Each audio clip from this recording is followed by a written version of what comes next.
नमस्कार। Green tea P रहा हूँ। कहते हैं ग्रीन टी जो है डाइजेशन में बहुत हेल्प करती है, लेकिन कितनी ही ग्रीन टी पी लूँ, एक चीज़ है जो डाइजेस्ट नहीं हो रही और मुझे लगता है कि वो होगी भी नहीं। वो ये कि किस तरीके से हमारे ही पैसों से जिन लोगों की तनख्वाहें जाती हैं, टैक्स के पैसे, वो उन्हीं तनख्वाह लेते हुए देश पर शोषण और दमन करते हैं।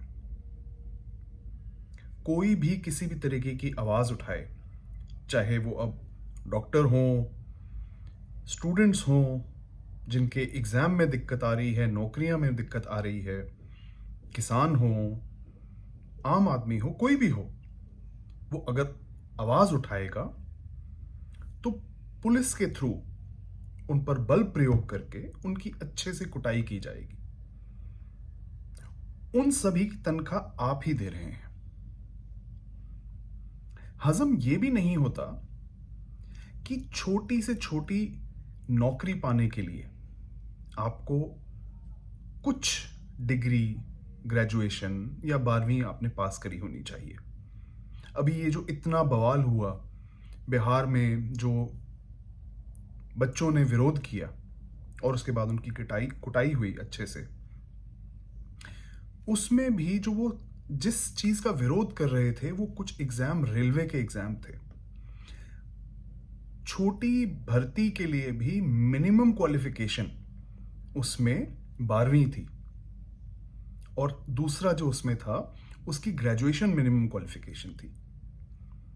लेकिन अगर आपने इस देश में राजनीति में आना है, पॉलिटिशियन बनना है, तो आपको कोई मिनिमम क्वालिफिकेशन की जरूरत नहीं है।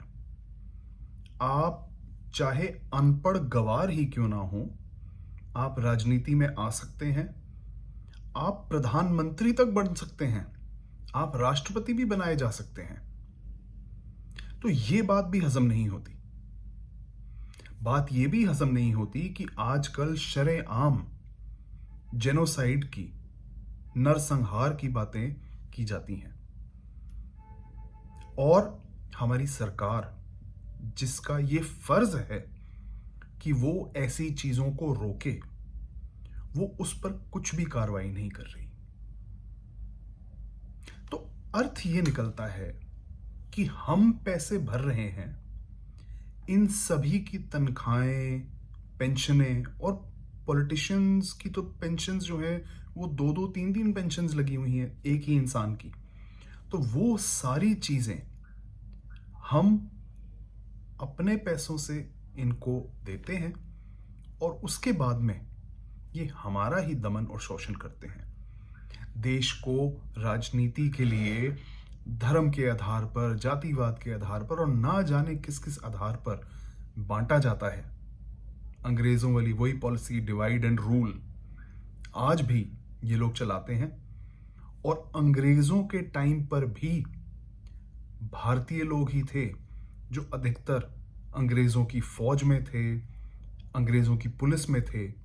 जलियांवाला बाग के कांड में भारत के ही जो हैं लोग थे जो कि तनख्वाही थे अंग्रेजों के, उन्होंने ही भारतीयों पर गोलियां चलाई थी। आज वैसे ही माहौल है, कुछ बदला नहीं है खास। डंडे मारे जाते हैं किसानों पर। यूनियन मिनिस्टर के बेटे की गाड़ी जो है, यूनियन स्टेट होम मिनिस्टर की गाड़ी से किसानों को रौंद दिया जाता है। क्या फर्क रह गया उस समय में और आज के समय में? तो मैं चाहे जितनी मर्जी ग्रीन टी पी लूं, ये बात मुझे हजम नहीं होगी कि हम ये सब क्यों बर्दाश्त कर रहे हैं। नमस्कार।